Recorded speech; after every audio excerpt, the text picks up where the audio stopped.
After today's sobering Supreme Court judgment dismissing the case filed by the main opposition People's Democratic Party seeking to disqualify the Vice President-elect Kashim Shettima on the grounds of double nomination, the steady march of Bola Ahmed Tinubu to Aso Rock has now passed the 11th hour, and the uncomfortable reality of his presidency is slowly dawning on the PDP and other opponents desperate for change. By Monday, the Tinubu era will be properly, or as his supporters put it, insurmountably underway.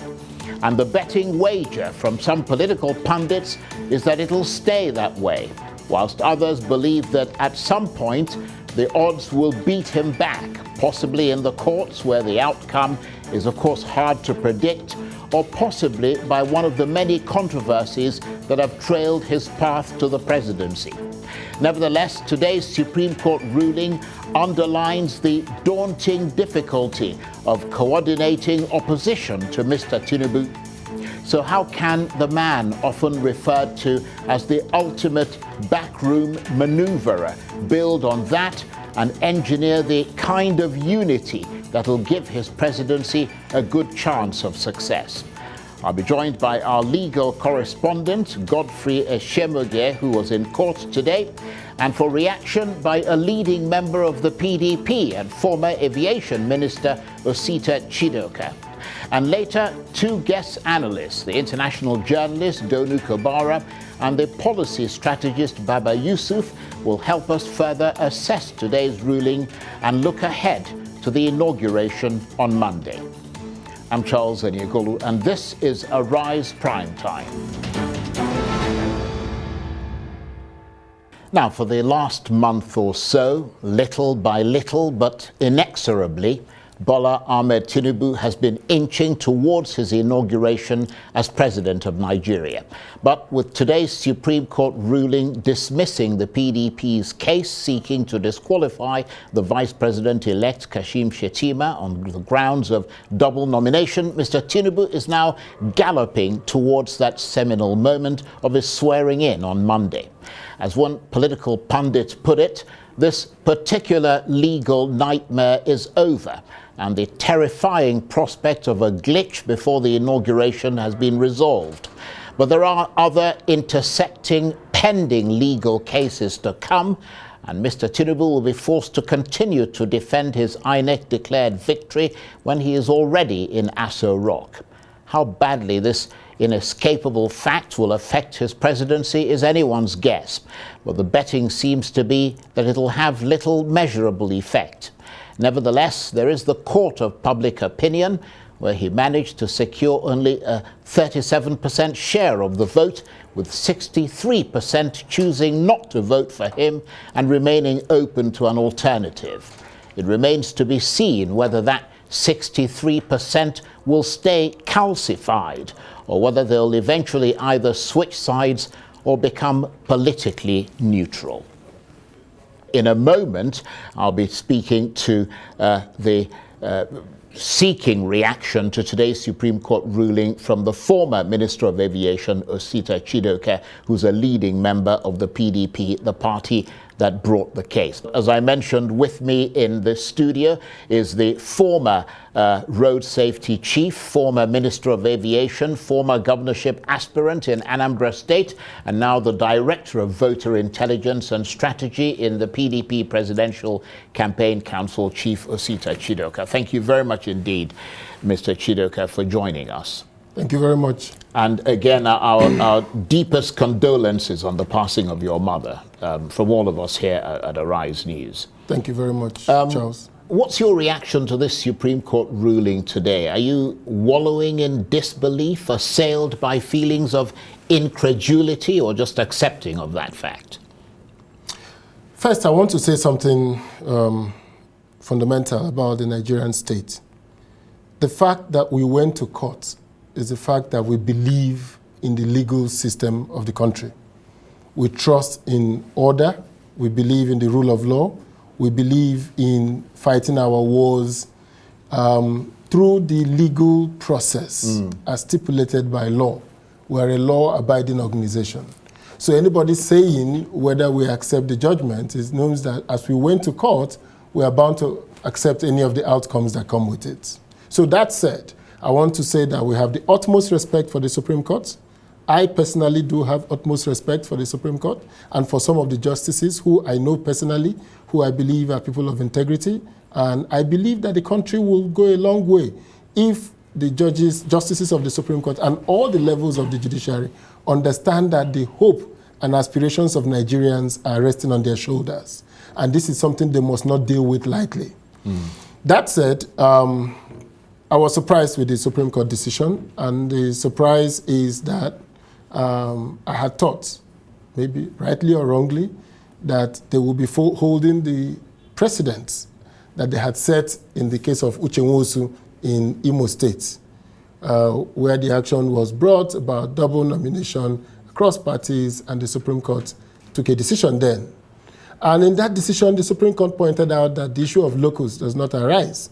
Nobody can hide behind locus for acts of criminality. For when you do something wrong, you shouldn't hide behind that. So to hear them today say the issue is locus, we're taken aback. Right. Okay. And we believe that they have their reasons. We believe that they have their logic, but we're taken aback at that decision. Right. Okay. Well, let me ask you to just hold your thoughts there. I'll come straight back to you because I'm told that Arise Legal correspondent Godfrey Esemogie, who covered today's proceedings at the Supreme Court, is now ready to join us. Godfrey, thank you very much indeed for joining us. Just tell us briefly and broadly what happened in court today. Well, good evening, Charles. Of course, a lot of things happened today. Key of which is the fact that the People's Democratic Party's attempt to have the court, the apex court, overrule the victory or upturn the victory of Bola Tinubu and Kashim Shettima's ticket failed woefully on grounds of the PDP lacking jurisdiction or lacking the locus to do that. The court said its attempt at trying to obtain the decision of the outcome of its primaries amounted to its prognosing into the internal affairs of the party, and as such it dismissed the appeal for grounds of lacking in merit. It says the party shouldn't have come up with it in the first instance because it didn't partake in the primaries, first of all, and it is not a member of the All Progressives Congress to want to have a say in who emerges as its candidate for the election. Of course, this was the clear court decision of the apex court today that, of course, dismissed every attempt of the APC to overrule the outcome of the party's primary. So, of course, the inauguration, which, of course, many had felt would be threatened by this suit by the PDP, is no longer under any threat. Because the court has finally said the PDP shouldn't have had any reason whatsoever to have come with the case in the first place. So on the issue of locus standi, that was the clear court point that the court came out with and dismissed the case in its entirety. Briefly, that's what more like happened today. Okay, thank you very much, Godfrey. And just very briefly, before you go, how far are we now away from a definitive and decisive finish to these legal challenges? These are still early days yet because we still have cases at petitions at the Presidential Election Petition Court. That will be the final decider, or should I say the penultimate decider, before we will know who is the authentic president of Nigeria. That is the case which will be starting from Tuesday next week. Of course, we're going to have that coming up. Of course, the PDP, the Labour Party, are the front runners in this particular petition, seeking to obtain the victory of the victory of Ahmed Tinubu of the APC at the presidential election. So, of course, this is still in the early days of this presidential race as it is. But then the People's Democratic Party seem to have a chance as it is from the Presidential Election Petition Court, because it is seeking that the candidacy or the mandate of the All Progressives Congress and Tinubu be set aside on grounds of INEC failing to heed to its own regulations, and then of course the Electoral Act. So of course this is still a big ask. The guest in the studio had said, the issue of local standing and all that shouldn't crop up. And then people have also expressed fears that once a president is sworn in, it's likely going to be difficult to have his mandate upturned by the tribunal. That is some of the concerns. Those are some of the concerns being expressed in some quarters. But then it is pretty much a 50-50 chance to see whether the Election Petition Court may likely upturn the outcome of the presidential election and perhaps see Atiku or Peter Obi of the Labour Party sworn in after the conclusion of the Election Petition Court assignment. Okay, Godfrey, thank you very much indeed, and thank you for your reporting there. You've had a long day. Take a break, get a cup of tea.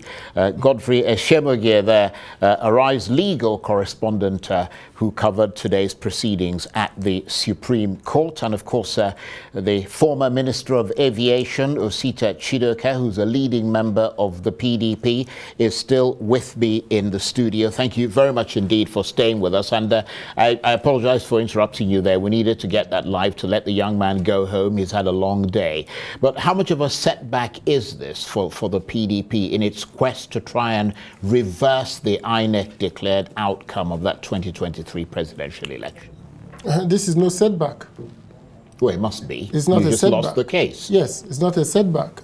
In that, the issue before the court was a pre-election matter, and they have taken a decision on it. There is still the substantive matter of the election itself, which is before the tribunals. So it's going to go through the first tribunal and come back to the Supreme Court. And the Supreme Court will have to be confronted with some of these issues all over again now, as if we didn't have locus at the pre-election matter, we will then have the locus at the post-election matter. So they will still have to confront these issues. And what is important is that I had never seen this country the way I saw it the weekdays preceding to the Friday. At some point, I was worried myself that there was this dreary, deep, damp feeling in the country, that there was this hope brought to the Supreme Court. Even if the Supreme Court is right in the judgment they've given, I'm not saying that they should react to public sentiments, but it goes to show the enormous task that is before us as a nation. It goes to show the deep well, the deep craters that the President Buhari APC government has created in Nigeria, that on the eve of a handover, on the eve of a swearing in and inauguration, the country held on to a last straw, saying, could we have something but this?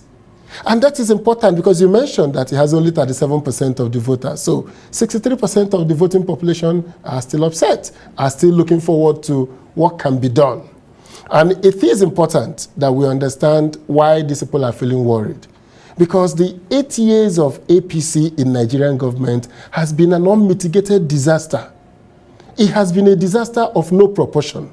It destroyed economic value across all spectra of the society. It destroyed what we hold dear as a people. After the 1979 framers of the Constitution looked at what happened in 1960, they decided that the election matters are matters for the federal government. President Buhari was a man who ran election 3 times, and each time he went all the way to the Supreme Court saying, I won this election, but it was rigged. His case was against INEC until he became president. Now, throughout his 8 years as president, he did nothing to improve the transparency of INEC. He did nothing to call INEC to question about those issues that he felt that people that were used against him. I'll give 2 examples. One is that he always complained that state resources were mobilized and used in elections, against him. He always complained that the police, the army, and all the security forces were used against his followers. Now, as president, he has done nothing to deal with the issue of election funding. We have no record of the fundraising of the APC. We have no record of their fundraising mechanism, where they got their funds from, how they spent it. And this is happening to a president who went to court 3 times.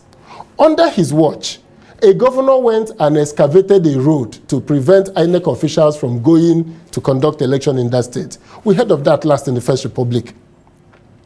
And this was under the watch of a man who said, I was cheated 3 times in an election. Under his watch, we saw a political party, PDP.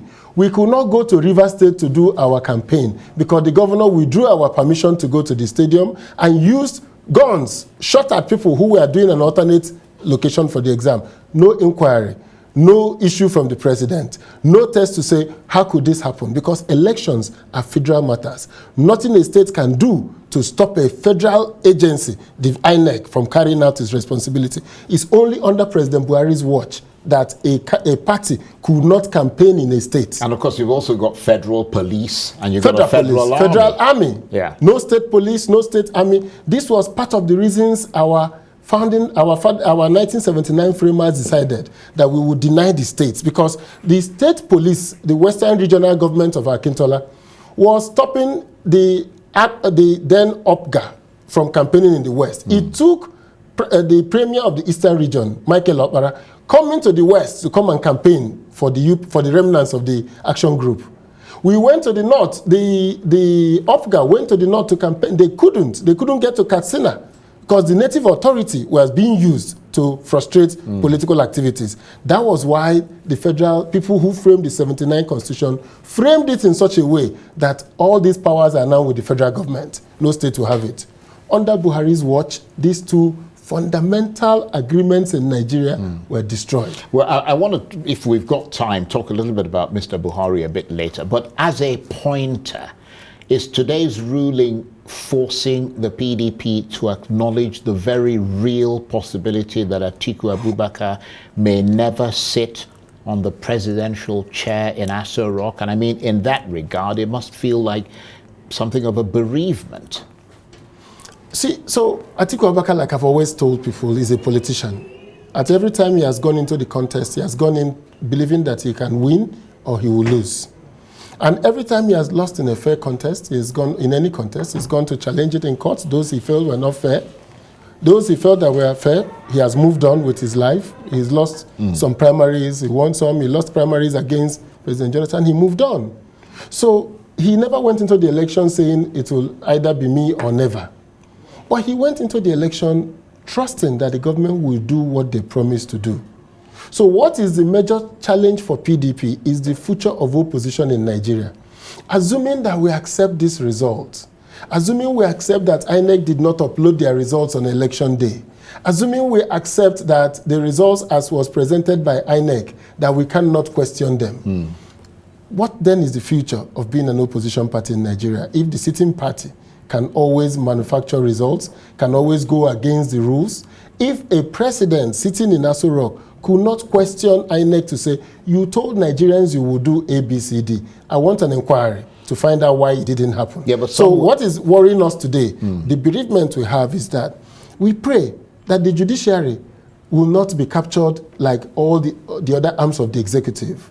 We are hoping that when they are confronted with these issues from the tribunal, that they will be courageous enough to take the right decision. But some would argue that the party that set the precedent for this thing that you're complaining about is your party, the PDP, because every single election, according to a lot of observers, from 1999 all the way through till probably 2015, were allegedly manipulated. And the precedent for what we're seeing today was set by your party. I mean, that's not justifying the continuation of ills in the conduct of elections, but the argument will always be that if you didn't set that precedent, if you had laid the groundwork for precisely the sort of thing that you're holding President Buhari to account to today, we wouldn't be in the situation that we're in.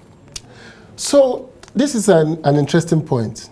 I wonder where people decide what to choose from the PDP and what not to choose. In 2007, we elected a man called Umaru Yar'Adua. And right in front of Eagle Square, he said, the election that brought me to power is flawed. That was President Umaru Yar'Adua. He's a PDP president. He said, this election is flawed. At the Eagle Square, on the day he was sworn in, he acknowledged that the election was flawed. What did he then do? He set up a panel led by Justice Uwais. Then President Jonathan came into office, finished the remainder of Yar'Adua's time, ran in 2011. The election, people said, was okay, that there were still issues. He said, because there were still issues with my election, we will deepen this electoral system. He went ahead and brought the Justice Uwais report, took a man that was in that panel, Jega, he made him the chairman of INEC before the election of 2011, and then went on to say, we will introduce the card reader. It was the introduction of that card reader, introduction of the transparency in INEC that led to PDP losing the election. Why is President Buhari the beneficiary, deciding to go back to the PDP that he didn't benefit from? Well, in fairness to President Buhari, and I'm not a spokesman for him, yes. I mean, he signed the Electoral Act into after law, 4 times, which then brought about this whole beavers and all the rest, electronic. No, the beavers was all an improvement on the card reader, which he refused to sign for his own election. Yeah, it was presented to him 3 times. 3 times he turned it back. But now that you've brought up the theme of President Buhari, and you seem quite eager to talk about that period, I mean, looking back at his administration, what do you think will be President Buhari's legacy? What sort of country will he be leaving behind? A broken country. He'll be leaving behind a broken country. It is a disaster of monumental proportions, what has happened to Nigeria. As we speak now, I had a friend who was kidnapped. They negotiated his kidnap rates. The family is hustling around to pay, and they're going to pay with bank transfers to the kidnappers. It's tragic. American embassy staff in Anambra State. You can't travel from Abuja to Kaduna on the road. You can't go to Katsina by road. He can't return to Katsina by road. In 2011, he used to drive from Katsina all the way down to the south for his campaigns and everything. You can't do it today. He is living behind a broken country.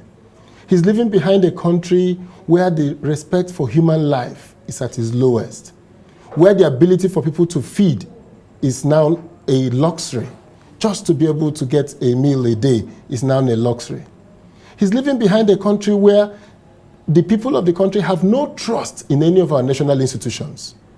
In 2007, at the height of President Obasanjo's power, with 27 governors in the PDP, 28, with the the National Assembly under PDP's control, the Supreme Court came out and ruled that the administrative panel to stop Atiku from running for president will not stand. The Supreme Court did not stop there. They went ahead and ruled that the nomination, denying Governor Amechi nomination and putting in Omehia is wrong. They removed him and brought Amechi back.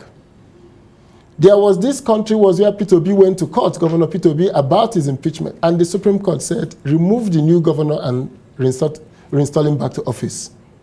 This is the country where all institutions of government were alive and well.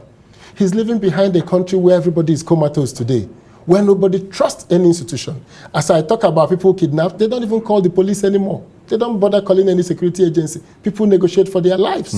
We are worse than Colombia in the heydays of the drug lords. In the context of what you've just said, what do you think lies ahead for this country, with Bola Tinubu being sworn in on Monday in the wake of a highly contested presidential election? I would say I'm really sorry for the incoming government. I'm really sorry for them. I'm really sorry. I don't know how to place it, but I look with pity upon Senator Bola Ahmed Tinubu. I look with pity upon him because I don't know where he will start. I don't know what he will do. In his past, he's a man that I consider quite politically savvy. I consider him adept. He worked for a company I worked for, so I know that if he took away some of the ethics of mobile Nigeria, he will be somebody that you can say will know the importance of merit. He knows the importance of getting the best and the brightest. So I'm assuming that one of those things that he learned in the corporate world may be useful to him today. But what is important is that it's beyond technocracy. It's beyond what is wrong with Nigeria today is beyond technocracy. It's a country divided in its fault lines. It's a country that does not trust its government. It's a country where the young people have voted with their feet out of the country. They can't see a future. They can't see hope. So I believe that he's sworn in on Monday. He has to come fully prepared to take decisions that will at least make the country pause and say, can we give him can we cut him some slack? I don't know what it is he can do to get that, but he needs to be able to make the country just say, let's pause and ponder for a minute and see whether there is something about to happen here. But I take it you will not be attending that inauguration on No, Monday. I will not be attending the inauguration. Right, and is there any cause? Is there any cause at all as you look into Nigeria's future for optimism? I'm an eternal optimist. I've always believed that the sum of the parts of Nigeria is greater than the sum of its parts.